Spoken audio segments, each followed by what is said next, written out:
Okay, this is a video of how to take apart and clean the Iwata Neo. We use the Neo here at our show. If you have an Eclipse, it's going to come apart basically the same way, but this is the one that we use. Always leave the cap and the little tip on until you remove the needle. That way the needle stays safe and isn't exposed. So when you're taking your gun apart, start with this back piece, unscrew that, take this pineapple piece, unscrew that, do it over surface so that you're not dropping pieces. Next, we're going to take this little piece out. It takes a minute. Lots of threads.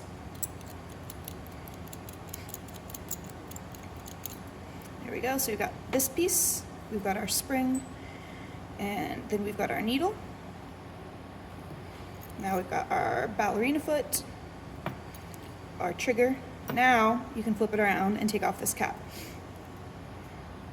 And then you're going to take off this piece.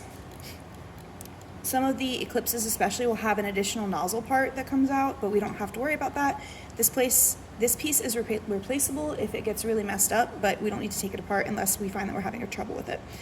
Now, so you're going to clean your gun. The things that need the most clean are inside the cup. If you feel like you need to, you can remove that cup, but you don't always have to. Inside the trigger, so sometimes this trigger will get gunked up and then it'll be hard to press. Inside these caps, so can't really see it. Taking a Q-tip into that works just fine. And then also your needle. You can see that this needle has some gunk on it. So there are a couple ways that you can clean it. I usually will just use a paper towel and some 99 to carefully wipe it. And this was an allegedly clean gun, so you can see that like sometimes just gunk gets clumped up in there. And then whenever you're putting it back together, you're going to do the same thing in reverse. You're going to start with a tip so that this needle doesn't ever get exposed. You're going to throw this cap back on there. Flip it around. In goes the trigger. You want to make sure the hole that the needle goes through is facing the correct way.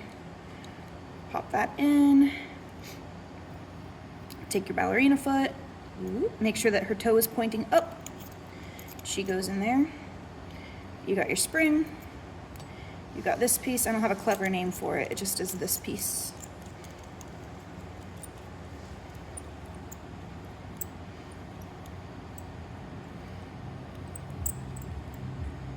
There we go. And then you pop in your needle. You want to be gentle with it. I usually guide it in with my fingers like this. Ooh. And if you feel any hesitance or any resilience right here, it often means that your trigger is pointed the wrong way. So don't try to force it because that results in a bent needle.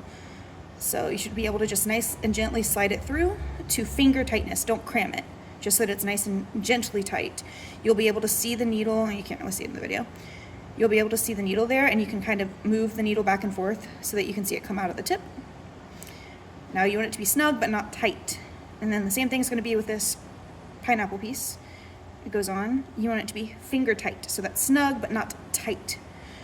And after you got that, you're going to put on this cap that helps protect all those little gadgets and pieces. And then I usually like to plug it into my air hose and run a little alcohol through it just to make sure that everything's on the up and up.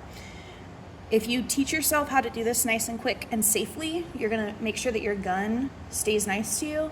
And you're also going to be able to do any troubleshooting in the middle of your shift. So if you're like, oh man, it's sputtering, or oh man, something's not right, you can take your gun apart and make sure that it's put back together the right way.